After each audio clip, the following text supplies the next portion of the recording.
हो गया start. Hello बच्चों, एजुसेट प्रसारण की विज्ञान की कक्षा में आपका स्वागत है। आज हम पढ़ेंगे आपकी कक्षा 6 का अध्याय 8 शरीर में गति। इसे समझने के हमारे उद्देश्य इस प्रकार हैं। नंबर 1, मानव शरीर में किस प्रकार गति संभव है। इसके अंतर्गत आते हैं मानव कंकाल, अस्थि, उपास्थि व पेशियाँ तथा विभिन्न प्रकार की संधियाँ। दूसरे नंबर पर है विभिन्न जंतुओं जैसे केंचुआ, घोंघा, तिलचट्टा, पक्षी, मछली व सर्प में गति अथवा चाल का अध्ययन करना। मानव शरीर एवं इसकी गतियाँ। प्यारे बच्चों, क्या आप बता सकते हैं कि शरीर में गति का क्या अर्थ है? आइए इसे समझते हैं। जब आप शांत बैठे होते हैं तब भी आपके शरीर का कोई न कोई भाग गति कर रहा होता है, जैसे आप पलक झपका रहे होते हैं। इसी प्रकार खाना खाते समय आपका मुख, दांत, जीभ तथा हाथ ये सभी गति कर रहे होते हैं। इसी प्रकार एक स्थान से दूसरे स्थान पर जाते समय आप बताइए कि आपके कौन कौन से अंग गति कर रहे होते हैं। क्या हाथ, पैर, कंधे, कमर, गर्दन या ये सभी? आइए इन्हें समझने का प्रयत्न करते हैं। कल्पना कीजिए कि आप गेंद फेंक रहे हैं अथवा रस्सी कूद रहे हैं। इसी प्रकार पैर को अपने शरीर के चारों ओर घुमाइए। अब घुटने व कोहनी को मोड़िए। क्या आप घुटने व कोहनी को विपरीत दिशा में मोड़ सकते हैं? नहीं, आप इन्हें केवल एक ही दिशा में मोड़ सकते हैं। हम अपने शरीर के कुछ अंगों को स्वतंत्र रूप से किसी भी दिशा में घुमा सकते हैं, जबकि कुछ अंगों को केवल एक ही दिशा में घुमा सकते हैं। साथ ही ये भी ध्यान दें कि हम शरीर के विभिन्न भागों को केवल उसी स्थान से मोड़ अथवा घुमा पाते हैं जहाँ पर दो हिस्से जुड़े होते हैं, जैसे कोहनी, कंधा, गर्दन, घुटना आदि। इन स्थानों को संधि कहा जाता है। किसी भी संधि के दोनों तरफ दबाइए। जो आपको कठोर वस्तु का एहसास हो रहा है वह अस्थि अथवा हड्डी है। अस्थियां कठोर होती हैं, अतः उन्हें बीच से नहीं मोड़ा जा सकता। अस्थियों को केवल उनके संधि स्थल से ही मोड़ा या घुमाया जा सकता है। हमारे शरीर के प्रत्येक हिस्से में अनेक अस्थियां हैं और इनमें मौजूद संधियों के कारण ही हमारे शरीर की गति संभव है। आइए अब कुछ संधियों के बारे में जानने का प्रयत्न करते हैं। कंदुकखल्लिका संधि। आइए इस संधि को एक क्रियाकलाप के द्वारा जानने का प्रयत्न करते हैं। कागज की एक पट्टी को एक बेलन के रूप में मोड़िए। रबड़ अथवा प्लास्टिक की एक पुरानी गेंद में एक छेद करके उसमें मोड़े हुए कागज के बेलन को डालिए। आप कागज के बेलन को गेंद पर भी चिपका सकते हैं। गेंद को एक छोटी कटोरी में रखकर चारों ओर घुमाने का प्रयास कीजिए। क्या गेंद कटोरी में स्वतंत्र रूप से घूमती है? क्या कागज का बेलन भी घूमता है? अब कल्पना कीजिए कि कागज का बेलन आपका हाथ है तथा गेंद इसका एक सिरा है। कटोरी कंधे के उस भाग के समान है जिससे आपका हाथ जुड़ा है। एक अस्थि का गेंद वाला गोल हिस्सा दूसरी अस्थि की कटोरी रूपी गुहिका में धंसा हुआ है। इस प्रकार की संधि सभी दिशाओं में गति प्रदान करती है। इसे कंदुकखलिका संधि कहा जाता है। हमारे कंधे में इसी प्रकार की संधि मौजूद है। क्या आप मानव शरीर में किसी दूसरे स्थान का नाम बता सकते हैं जहां कंदुकखलिका संधि पाई जाती है? दूसरे नंबर पर आती है धुराग्र संधि।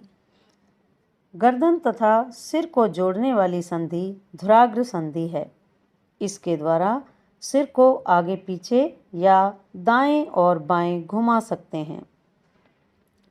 तीसरी है हिंज संधि। घर के किसी दरवाजे को बार बार खोलिए और बंद कीजिए। अब इसके कब्जों को ध्यानपूर्वक देखिए। यह दरवाजे को आगे और पीछे की ओर खुलने देता है। हिंज इसी तरह एक दिशा में गति प्रदान करता है। हमारी कोहनी में हिंज संधि होती है जिससे केवल आगे और पीछे एक ही दिशा में गति हो सकती है। क्या आप ऐसा कोई अन्य स्थान सोच सकते हैं जहां हिंज संधि पाई जाती हो? चौथे नंबर पर है अचल संधि। हमारे सिर की अस्थियों के बीच की कुछ संधियां पहली संधियों से भिन्न हैं। ये अस्थियां इन संधियों पर हिल नहीं सकती। ऐसी संधियों को अचल संधि कहा जाता है। जब आप अपना मुंह खोलते हैं तो आप अपने निचले जबड़े को सिर से दूर ले जाते हैं। जरा ध्यान से इसे अनुभव करके देखिए। ऊपरी जबड़े को आप हिलाने का प्रयास कीजिए। क्या आप इसे हिला पाते हैं? नहीं। ऊपरी जबड़े में जबड़े एवं कपाल के मध्य अचल संधि है।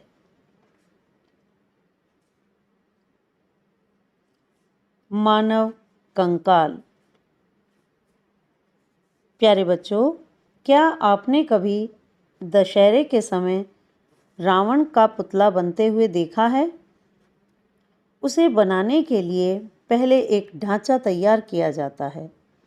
हमारे शरीर की सभी अस्थियां ठीक इसी प्रकार शरीर को एक सुंदर आकृति प्रदान करने के लिए एक ढांचे का निर्माण करती है। इस ढांचे को कंकाल कहते हैं।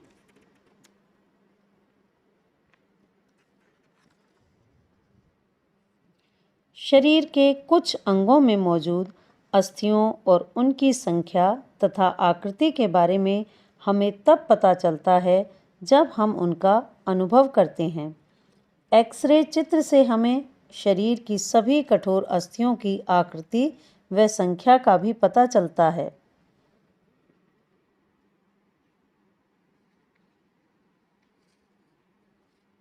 जन्म के समय मानव शिशु में लगभग 300 हड्डियां होती हैं, जो समय के साथ साथ आपस में जुड़ती चली जाती हैं और वयस्क होते होते इनकी संख्या 206 रह जाती है।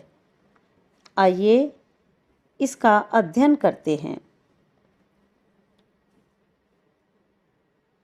मानव कपाल में कुल 22 अस्थियां होती हैं, जिनमें से 8 सिर में अथवा खोपड़ी में व 14 मुंह की अस्थियां होती हैं। इसके पश्चात गर्दन से कूल्हे तक कुल 26 छोटी छोटी अस्थियां होती हैं, जिन्हें कशेरुका कहते हैं। ये 26 अस्थियों का तंत्र मेरुदंड कहलाता है। अब अपने वक्ष को आधार प्रदान करने वाली पसलियों को अनुभव कीजिए। ये पसलियां विशेष रूप से मुड़ी हुई हैं। ये गिनती में 12 जोड़ी हैं। वक्ष के दोनों ओर 12-12 पसलियां होती हैं। वक्ष की अस्थियां व मेरुदंड मिलकर एक बक्से की रचना करते हैं। इस शंकु रूपी बक्से को पसली पिंजर कहा जाता है। इसमें हमारे शरीर के कुछ महत्वपूर्ण अंग सुरक्षित रहते हैं। पसली पिंजर से ऊपर कंधे की 2 अस्थियां होती हैं। सामने स्क्रीन पर दिखाई दे रही संरचना को देखिए। यह श्रोणि अस्थियां हैं। यह बॉक्स के समान एक ऐसी संरचना बनाती हैं जो अमाशय के नीचे पाए जाने वाले विभिन्न अंगों की रक्षा करता है। यह कूल्हे वाला हिस्सा है जिसके सहारे आप बैठते हैं। अब बारी आती है हाथ व पैरों की अस्थियों की। प्रत्येक हाथ अथवा पैर 30 हड्डियों का बना होता है। हाथ के ऊपरी हिस्से में एक हड्डी, जिसे ह्यूमरस कहा जाता है, होती है, जबकि कोहनी से नीचे 2 हड्डियां रेडियस तथा अल्ना होती हैं। इसके बाद कलाई में 8 हड्डियां, जिन्हें कार्पल कहा जाता है, और हथेली में 5 हड्डियां होती हैं, जिन्हें मेटाकार्पल का नाम दिया जाता है। अंगुलियों में कुल 14 हड्डियां हैं, जिन्हें फेलेंजेस कहते हैं। इसी प्रकार पैरों में एक फीमर अर्थात जांघ की अस्थि, जो हमारे शरीर की सबसे लंबी हड्डी है, वह पाई जाती है। इसके पश्चात घुटने से नीचे 2 हड्डियां टिबिया और फाइब्यूला होती हैं। इसके बाद एंकल बोन की संख्या 7 है, जिन्हें टार्सल कहा जाता है। इसी के साथ 5 अस्थियां जो पंजे में स्थित होती हैं और उन्हें मेटाटार्सल कहा जाता है। पैरों की अंगुलियों में 17 फेलेंजेस के नाम से जाने जाने वाली 17 हड्डियां पाई जाती हैं। उपास्थि।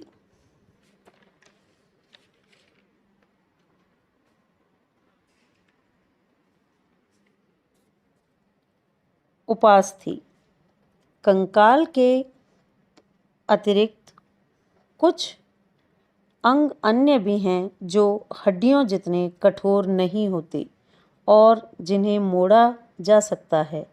इन्हें उपास्थि कहते हैं।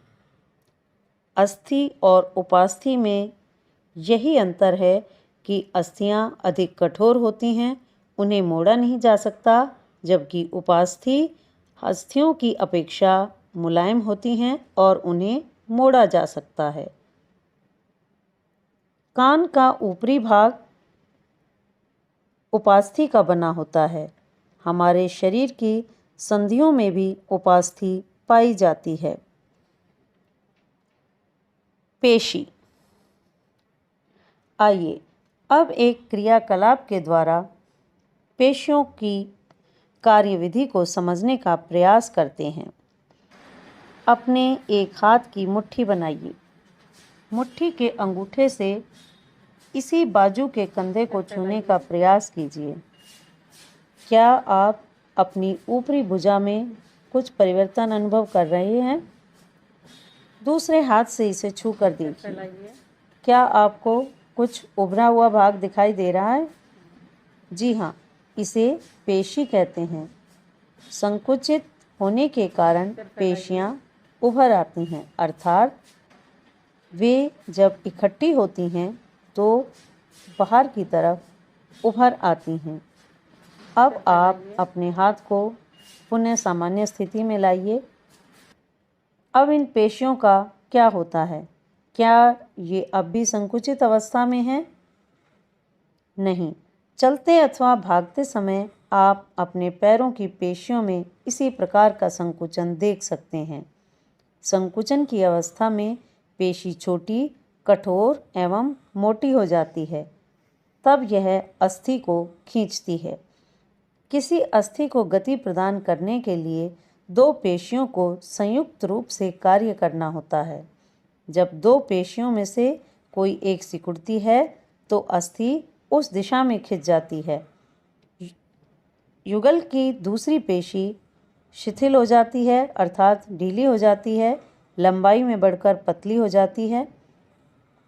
तब अस्थि को विपरीत दिशा में गति करने के लिए अब शिथिल पेशी सिकुड़कर अस्थि को अपनी पूर्व स्थिति में खींचती है, जबकि पहली पेशी अब शिथिल हो जाती है। पेशी केवल खींच सकती है, वह धक्का नहीं दे सकती। अतः एक अस्थि को गति देने के लिए दो पेशियों को मिलकर कार्य करना होता है।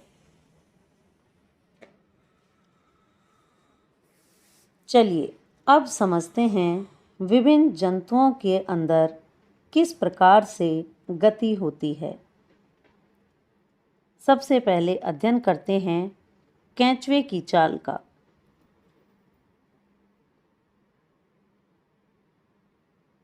बगीचे में चलते हुए इस केंचुए का निरीक्षण कीजिए। केंचुए का शरीर एक सिरे को दूसरे से सटाकर रखे गए अनेक छल्लों से बना प्रतीत होता है। केंचुए के शरीर में अस्थियां नहीं होती, परंतु इसमें पेशियां होती हैं जो इसके शरीर के घटने और बढ़ने में सहायता करती हैं।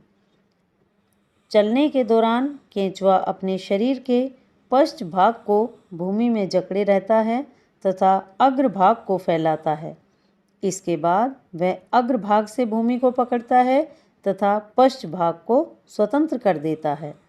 इसके पश्चात यह शरीर को संकुचित करता है तथा पश्च भाग को भी आगे की ओर खींचता है। इससे वह कुछ दूरी तक आगे बढ़ता है। केंचुआ इसी प्रक्रिया को बार बार दोहराते हुए मिट्टी पर आगे बढ़ता रहता है। इसके शरीर में चिकने पदार्थ होते हैं जो इसे चलने में सहायता करते हैं। साथ ही इसके शरीर में छोटे छोटे अनेक शूक अर्थात बाल जैसी आकृतियां होती हैं। ये शूक पेशियों से जुड़े होते हैं। ये शूक मिट्टी में उसकी पकड़ को मजबूत बनाते हैं। अच्छा बच्चों, अब एक प्रश्न का जवाब दीजिए। केंचुए को किसान का मित्र क्यों कहा जाता है? इसका उत्तर सोचिए और अपनी उत्तर पुस्तिका में लिखिए। आइए अब हम घोंगे का अवलोकन करते हैं।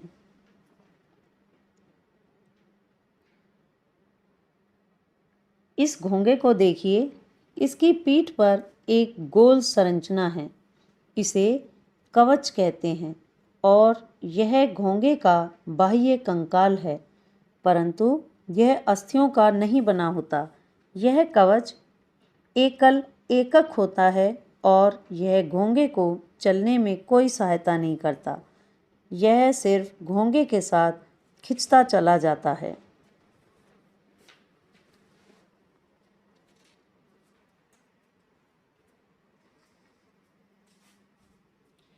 कवच का छेद खुलने पर आपने उससे एक मोटी मांसल संरचना एवं सिर बाहर आते देखा होगा। ये मोटी संरचना इसका पाद अथवा पैर है जो दृढ़ पेशियों का बना होता है। पैर अथवा पाद की लहरदार गति के कारण ही घोंगा धीमी धीमी गति कर रहा है। तिलचट्टा। तिलचट्टा जमीन पर चलता है, दीवार पर चढ़ता है और वायु में उड़ता भी है। इनमें 3 जोड़ी पैर होते हैं जो चलने में इसकी सहायता करते हैं। इसका शरीर कठोर बाह्य कंकाल का ढका होता है। यह बाह्य कंकाल विभिन्न एककों की परस्पर संधियों द्वारा बनता है, जिसके कारण गति संभव हो पाती है। तिलचट्टा अथवा कॉकरोच के वक्ष से 2 जोड़े पंख भी जुड़े होते हैं। अगले पैर संकरे और पिछले पैर चौड़े एवं बहुत पतले होते हैं। तिलचट्टे में एक विशेष प्रकार की पेशियां होती हैं। पैर की पेशियां उन्हें चलने में सहायता करती हैं तथा वक्ष की पेशियां तिलचट्टे को उड़ते समय उसके पैरों को गति देती हैं। आइए अब पक्षी की चाल का अध्ययन करते हैं कि वे कैसे उड़ान भरते हैं। पक्षी हवा में उड़ते हैं तथा भूमि पर चलते हैं। बतख तथा हंस जैसे कुछ पक्षी जल में तैरते भी हैं। पक्षी इसीलिए उड़ पाते हैं क्योंकि उनका शरीर उड़ने के लिए अनुकूलित होता है। उनकी अस्थियों में वायु प्रकोष्ठ होते हैं, अर्थात उनकी हड्डियां खोखली होती हैं, जिस कारण उनमें वायु भरी होती है। इससे उनकी अस्थियां हल्की परंतु मजबूत होती हैं। पश्चपाद अर्थात पैरों की अस्थियां चलने एवं बैठने के लिए अनुकूलित होती हैं। अग्रपाद की अस्थियां रूपांतरित होकर पक्षी के पंख बनाती हैं। कंधे की अस्थियां मजबूत होती हैं तथा वक्ष की अस्थियां उड़ने वाली पेशियों को जकड़े रखने के लिए विशेष रूप से रूपांतरित होती हैं तथा पंखों को ऊपर नीचे करने में सहायता करती हैं। इसीलिए पक्षी ऊंची ऊंची उड़ानें भर सकते हैं।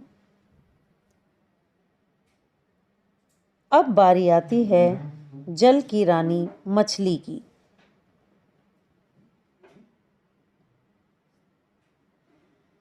मछली की आकृति धारा रेखीय कहलाती है।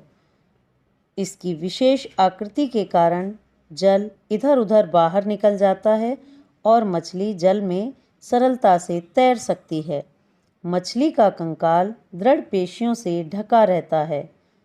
तैरने की प्रक्रिया में शरीर का अग्रभाग एक ओर मुड़ जाता है तथा पूंछ विपरीत दिशा में जाती है। जब मछली शरीर को मोड़ती है तो तीव्रता से उसकी पूंछ दूसरी दिशा में मुड़ जाती है। इससे एक झटका सा लगता है और मछली आगे की ओर चली जाती है। इस प्रकार के क्रमिक ताल से मछली आगे की ओर तैरती रहती है। पूंछ के पंख इस कार्य में उसकी सहायता करते हैं। मछली के शरीर पर और भी पंख होते हैं जो तैरते समय जल में संतुलन बनाए रखने एवं दिशा निर्धारण में सहायता करते हैं। क्या आपने कभी ध्यान दिया है कि गोताखोर अपने पैरों में इन पंखों की तरह के विशेष अरित्र, जिन्हें फ्लिपर कहा जाता है, पहनते हैं, जो उन्हें जल में तैरने में सहायता करते हैं। अच्छा बच्चों, आगे बढ़ने से पहले आपको इस प्रश्न का उत्तर देना होगा। हमारी आकृति धारा रेखीय नहीं होती तो भी हम जल में कैसे तैर पाते हैं? आइए अब पता करते हैं कि सर्प कैसे चलते हैं। क्या आपने कभी सांप को फिसलते हुए आगे बढ़ते देखा है या यह सीधा चलता है? नहीं। सर्प का मेरुदंड लंबा होता है। शरीर की पेशियां क्षीण और असंख्य होती हैं। वे परस्पर जुड़ी होती हैं, चाहे वे दूर ही क्यों न हों। पेशियां मेरुदंड, पसलियों एवं त्वचा को भी एक दूसरे से जोड़ती हैं। सर्प का शरीर अनेक वलय में मुड़ा होता है। इसी प्रकार सर्प का प्रत्येक वलय उसे आगे की ओर धकेलता है। इसका शरीर अनेक वलय बनाता है और प्रत्येक वलय आगे को धक्का देता है। इस कारण सर्प बहुत तेज गति के साथ आगे की ओर चलता है, परंतु सरल रेखा में नहीं चल सकता।